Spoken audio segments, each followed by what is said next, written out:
What to do means it is not Fauji by heart. Once you become a Fauji, your blood becomes olive green. So you don't unbecome a Fauji. So taking the situations, fighting with that, reaching where you ought to reach, and where the mankind should be, is what we are taught in army, the Great Indian Army. And once we talk about this thing called choice, there was a choice when we were closed, that how we'll operate, and we all were learning from each other, right? Now technology, I strongly believe, is an it empowers, it enables us.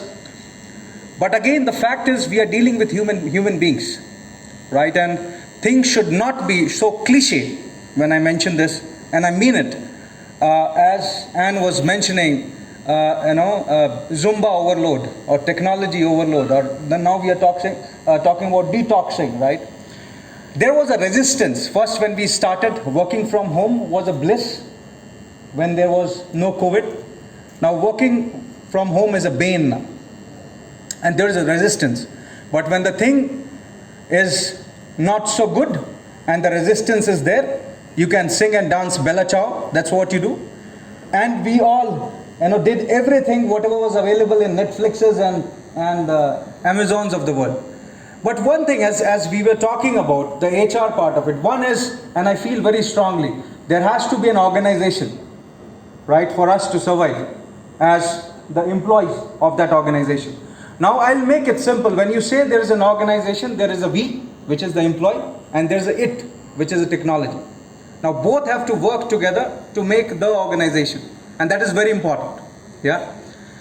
Now we are human beings, and we require, and the human animal is taught, and we have worked the way it is, and we have seen it, the way it works. By the time of COVID, it was all taken with a surprise. First 1 month we were figuring it out, learning from each other, what should we do, what should we not. And between one thing we all focused was the connect, either whichever industry which we are working on, and Zoom calls and town halls. The first town hall I remember which I did was on 22nd of March 2020, and where all of us were connected. Now when I feel, and that's what I say very strongly, the army taught me a word called integrity, where is what you do you say, and what you say you do.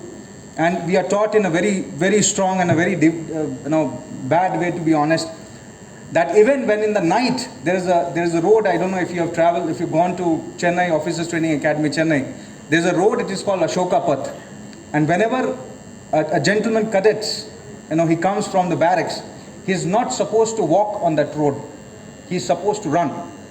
Either it is night, day, morning, evening, wherever. Now we used to be like a typical, allow me to use that word, civilian. I'm also civilian now. When that transition was happening from a civilian to army guy, in the night 3 o'clock, when you used to go to the court to bring the weapon to go for the drill, you used to think that who will be checking us now, and we used to walk, seeing the sky and singing the songs, remembering our mother, father, sister, brother, whatever it was. But there used to be a drill ustad who used to be somewhere up on the tree and used to suddenly jump and used to skip few heartbeats.